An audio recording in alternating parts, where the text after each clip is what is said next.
recebendo aqui no estúdio a doutora Amanda Nogueira, ela é advogada, a gente vai falar um pouquinho sobre o seguro DPVAT, entender um pouco mais sobre a suspensão e tudo mais. Doutora, boa tarde, seja bem-vinda, é um prazer recebê-la novamente aqui no Fala de Chemis. Boa tarde, Rafael, boa tarde a todos os telespectadores, né? Estou aqui novamente para a gente conversar sobre direitos de trânsito, hoje em especial não apenas, né, seguros DPVAT, mas sim sobre acidente de trânsito. E agora, o que eu faço? Quais são os meus direitos? Boa, o que eu doutora. ainda posso acessar ou não? Doutora, quando falamos de acidentes, a gente sabe que em Ariquemes, lamentavelmente, a gente registra todo dia vários acidentes e passa daqui a pouquinho, inclusive no plantão de polícia, né?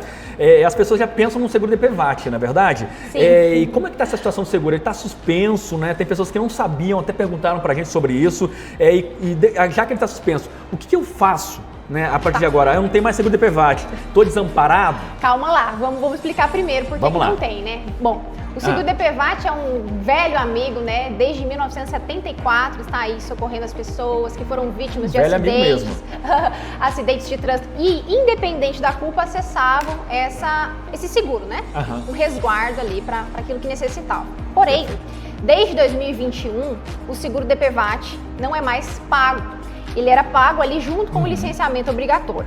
Então, desde 2021, a pessoa que pagava ali a seguradora líder parou de pagar, consequentemente extinguiu-se o direito ali ao DPVAT. Perfeito, doutora. Mas ainda tinha um fundo, um valor disponível, esse valor ficou sob responsabilidade da Caixa. Um repasse bilionário, viu, gente? E aí, desde 2021, a Caixa começou a fazer esses pagamentos, mas tudo que é bom ou que existe, uma hora acaba. E em novembro de 2023, a Caixa declarou que os valores já não existiam mais, que já tinha acabado. Então, de novembro de 2023 para cá, infelizmente, quem é vítima de um acidente de trânsito não pode mais acessar o seguro DPVAT como acessava antes. Perfeitamente. Aí onde é que vem a resposta para a segunda pergunta que você me fez. Mas se não tem mais seguro DPVAT, o que eu posso fazer? O que eu faço? É a pergunta mesmo, né? As pessoas não sabem o que fazer, porque elas já vão com o intuito de ter o seguro DPVAT, mas como a senhora falou, não tem mais, acabou-se. Então assim, mas qual que é o mecanismo, o meio que ela deve procurar? Hoje nós temos duas boas opções. A primeira é o seguro privado, mas é claro, esse seguro privado ele vai ter um custo. E em 99% das vezes, por óbvio, para acessar o valor desse prêmio, você vai ter que pagar uma apólice, cumprir com os requisitos. E a segunda opção é a reparação através de uma ação judicial. Certo. E aí... Trabalhoso isso, né? Exato. E aí você vai ter direito, né, à reparação dos danos materiais, morais, estéticos. Claro, né, gente, no direito, principalmente no direito de trânsito, a gente só consegue... direito, né, aquilo que a gente prova. Então é extremamente interessante que você também reúna provas. Mas, de toda forma, fica aí a observação, né, embora não tenha mais seguro DPVAT, você ainda pode ter direito a fazer uma reclamação judicial, uma ação para reparar os seus danos. Perfeitamente. E como você colocou, doutora, essa ação, né? O importante em tudo na vida tem que ter sempre provas, né? Vai ter as provas munidas dela, você vai procurar quem, aonde eu vou, qual que é o meio, o que eu preciso fazer? Procurar um advogado, qual que é o primeiro passo que eu devo dar? Quem e como? Independente de estar certo ou estar errado, é extremamente importante que haja um boletim de ocorrência. Por quê? Se você é responsável por pagar esses danos, é importante que você pague na medida certa. Exatamente. E se você é a parte que sofreu com essa situação, né, digamos assim, a parte que tem direito, você tem que fazer o boletim de ocorrência, se dirigir até a Unisp, se você tiver em condições, ou caso não, pode fazer o boletim de ocorrência online, né? Gente, reunir provas, imagens, vídeos, se tiver uma câmera próxima de algum comércio, de alguma casa, solicitar acesso a essas imagens. Outra coisa também, testemunhas, pessoas que estejam passando pelo local, pega o telefone, pega o WhatsApp, né? Às vezes você não vai estar em condições, mas quem está junto é importante reunir, porque senão depois não acessa o direito, tá, gente? Tem que provar. Mas nessa hora é difícil, né? É difícil, doutora. Prontuário médico, orçamento, nota fiscal, tudo que você gastou. Porque como eu expliquei, né? Tanto se você é a parte que vai indenizar ou a parte que pode ser indenizada, é importante que você reúna provas. Entendi. Direito de trânsito é o direito das provas. A gente só consegue acessar e garantir aquilo que a gente consegue provar, né? Perfeitamente, doutor. E além de a gente ter a ação contra aquele que foi o culpado do acidente, né? Existe algum outro benefício se por acaso a pessoa ficar com sequelas devido ao acidente? Tem. E Rafael, se eu te falar que esse é um dos benefícios que a maioria dos brasileiros não acessa, perde o direito por anos. se chama auxílio acidente. E esse benefício é direcionado a pessoas que tiveram sequelas, né? Estavam né, gozando ali da cobertura do INSS, estavam de carteira assinada, estavam dentro do período ali de cobertura do INSS, Perfeito. Sofre esse acidente, tem uma incapacidade para o trabalho, mas essa incapacidade não impede de continuar trabalhando, vai reduzir a sua capacidade para o trabalho. Certo. Aí vem o auxílio acidente.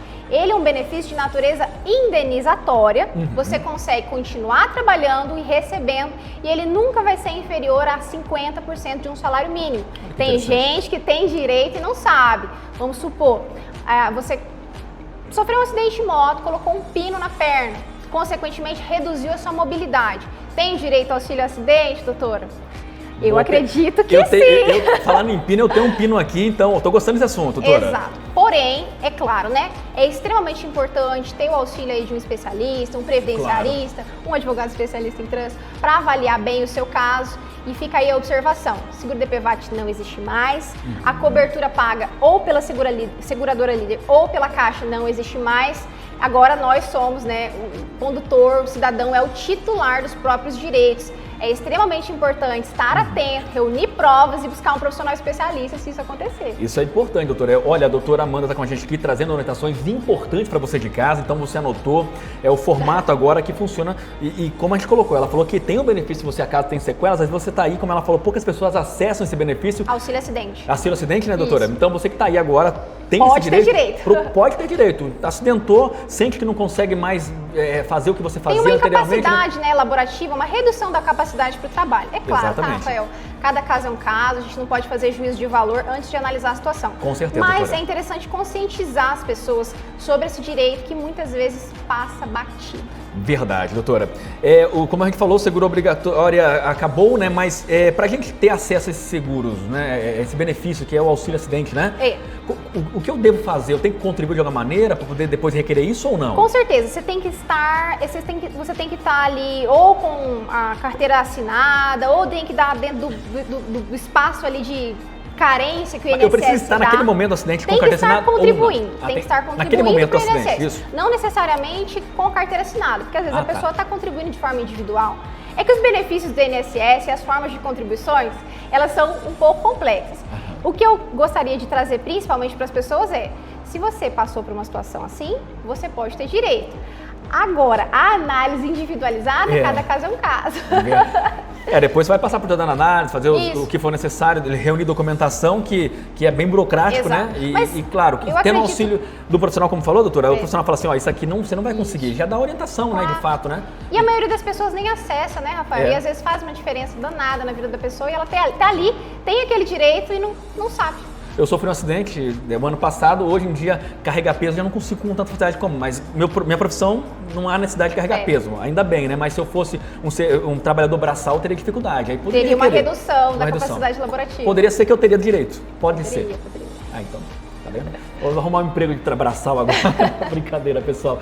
Doutora, que bom que você veio aqui, eu acho que foi muito esclarecedor esse tema para nós aqui, eu acho que é importante a gente trazer você no nosso quadro aqui, porque as pessoas têm muita dúvida, né? E de fato, essas informações que você nos traz no programa, às vezes não chega para quem está em casa, para a pessoa que mora lá nos setores mais periféricos do município. Então, através da TV, esse assunto que a gente aborda aqui, ajuda muitas pessoas que agora falam, isso eu tenho direito, então vou procurar. Isso é muito bom. Vou me informar. E vai fazer a diferença na vida dela. Vai fazer a diferença. Obrigado por compartilhar o seu conhecimento, doutora. Eu que agradeço a oportunidade, um bom almoço para todo mundo, abraço. E aí, se você me chamar pela terceira vez, já peço música no Fantástico. Verdade, na Rede TV agora. Doutora, obrigado, tá bom? Nada. Até mais. Tchau, tchau.